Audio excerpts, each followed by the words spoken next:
مسلمان ہے ایک یوں کر کے نماز پڑھ رہا ہے اور سینے پہ ہاتھ باندھے کھڑا ہے، اور مسلمان ہے اور ایک یوں کانوں کو ہاتھ لگا کے ناف کے نیچے ہاتھ باندھ کے کھڑا ہے۔ مسلمان ہے ایک یوں کر رہا ہے اور ہاتھ بھی نہیں باندھتا، ایسے ہاتھ چھوڑ کے کھڑا ہے، ہاتھ چھوڑ کے کھڑا ہے، اور ان تینوں کا نبی ایک ہے، تینوں ایک نبی کے کلمہ پڑھتے ہیں، حضرت محمد صلی اللہ علیہ وسلم۔ کس کو پاگل بنایا جا رہا ہے؟ افسوس ہے آپ پر، افسوس ہے، قسم سے آپ پر افسوس ہے۔ آپ بے وقوف بننے کے لیے تیار بیٹھے میں، کوئی مولوی آئے اور آپ کو بے وقوف بنا، جی لبیک ہم حاضر ہیں جی۔ اتنی عقل نہیں ہے، نبی ایک ہے، رسول ایک ہے، طریقے کیسے تین ہو گئے؟ اچھا پھر دعویٰ ہے ہر فرقے کا، ہر گروہ کا یہ دعویٰ ہے کہ نبی بھی خاتم النبیین ہے، اس کے بعد اور دوسرا نبی بھی، تو دوسرا طریقہ کہاں سے آ گیا پھر؟ اگر دوسرا نبی نہیں ہے طریقہ کہاں سے آیا دوسرا؟ پھر جب تیسرا نبی نہیں ہے تو تیسرا طریقہ کہاں سے آ گیا پھر؟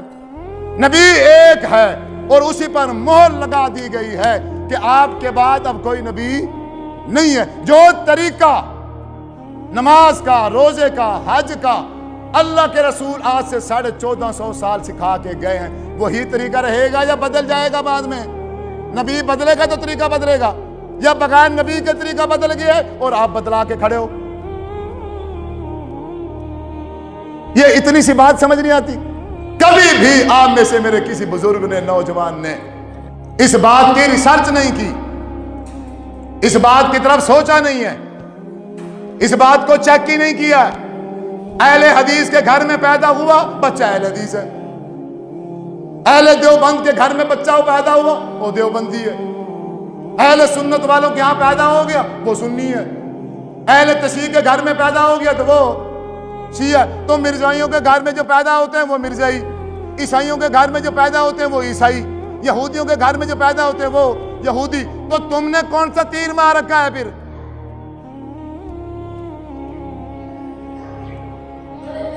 یہ عقل کس لیے ہے؟ اللہ تعالیٰ نے شعور دیا ہے، دماغ دیا ہے، کس کے لیے؟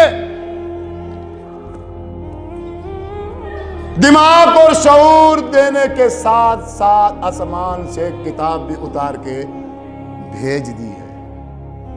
آخر نبی حضرت محمد صلی اللہ علیہ وسلم کو بھی مبعوث فرما دیا ہے۔ ہٹ جاؤ ان مولیوں کے پیچھے سے، ہٹ جاؤ۔ زندگی کے آخری لمحے تک میں یہ بات کروں گا،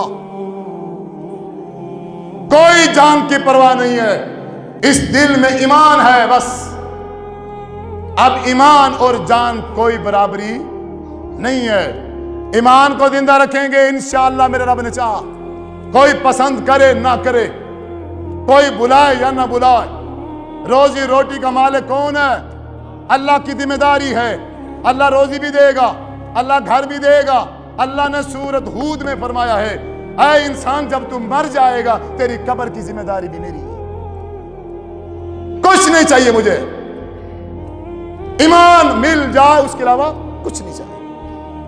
بے ایمان ہو گئے ہیں یہ مولوی، اس مولوی نے دین کا نقشہ تبدیل کیا ہے، اور آپ کی سستی کی وجہ سے، آپ کے سوال نہ کرنے کی وجہ سے، پوچھ تاچھ نہ کرنے کی وجہ سے، آپ نے کبھی پوچھا نہیں ہے کسی سے، کبھی بھی کسی امام کو کھڑے ہو کے آپ میں سے شاید اگر میں دعویٰ کروں تو ایک بندہ بھی بھری مجلس میں کھڑا نہیں ہو سکتا کہ یہ کہہ دے کہ میں نے فلاں امام کو کہا ہے کہ آپ کھڑے ہو کے ذرا مجھے بتائیے، نماز پڑھ کے دکھائیے کہ اللہ کے رسول صلی اللہ علیہ وسلم نے نماز کس طریقے سے پڑھی ہے، آپ کھڑے ہو کے مجھے پڑھ کے دکھائیے اور حدیث کھول کے دکھائیے۔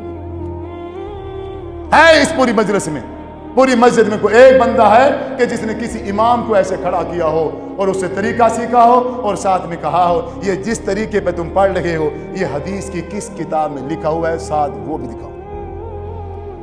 ہے مسجد میں کوئی ایک بندہ ہے؟ دیکھو تعداد دیکھو، بندہ ایک بھی نہیں کھڑا ہوا، تو بریلوی بنو گے، پھر دیوبندی بنو گے، شیعہ بنو گے، اہل حدیث بنو گے، مرزائی بنو گے، تمہارا تو پتہ نہیں ہے، تم یہودی بھی بن جاؤ گے، عیسائی بھی بن جاؤ گے۔ اگر تم باہر کنٹری میں چلے جاؤ، جو ہماری حالت اور پوزیشن ہے، اگر ہم باہر والی کنٹری میں چلے جائیں، اگر وہ تھوڑا سا ہمارے اوپر دھیان دیں، تھوڑی سی ہمارے اوپر توجہ کریں، تو ہمارا تو کوئی پتہ نہیں، ہم عیسائی بھی بن جائیں گے۔ جب ایمان نہیں ہے دل کے اندر، جو مرضی بنا لو، کیا فرق ہونے والا ہے؟ یا صرف اس ایمان کا لیول لگا ہوگا تو پھر فرق بنے گا؟ کیا خوبصورت بات کہی تھی میرے نبی نے، میری امت میں ایک وقت آئے گا کہ مسلمان میں اور کافر میں کوئی فرق نہیں ہوگا۔ مسلمان اور کافر ایسے ہوں گے جیسے پاؤں کے دو جوتے ہوتے ہیں، شکل بھی ایک جیسی، سائز بھی ایک جیسا، صرف فرق کیا ہے؟ یہ دایاں ہے اور یہ بایاں ہے، اس کا نام یہودی ہوگا اور اس کا نام مسلمان ہوگا، کرتوت دونوں کے، نہ ایمان ادھر ہے نہ ایمان ادھر۔